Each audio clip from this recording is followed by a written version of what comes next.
मी शासनाचा मंत्री आहे आणि शासन सांगते आता माननीय मुख्यमंत्री महोदयांनी या गोष्टी क्लिअर केलेल्या आहेत।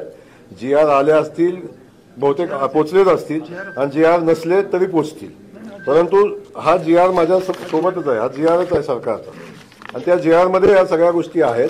त्यामुळे मी आपल्याला क्लिअर सांगितलेलं आहे की ज्या ज्या गोष्टी मुख्यमंत्री महोदयांनी सांगितल्या त्या त्या गोष्टीचा जी आर आपल्याकडे आहे आणि तो जी आरच्या अनुषंगाने अधिकाऱ्यांना पंचनामे करायला लागतील।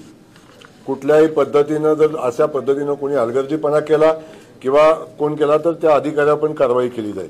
कुठल्याही पद्धतीने चुकीचं होणार नाही, पण अधिकाऱ्यावर कारवाई करायची वेळ येणार नाही, मी आत्ताच सांगतो। कारण आपण पंचनाम्याच्या बाबतीतला आपण मुद्दा मांडला की पंचनाम्याला मुदत देणार आहे का।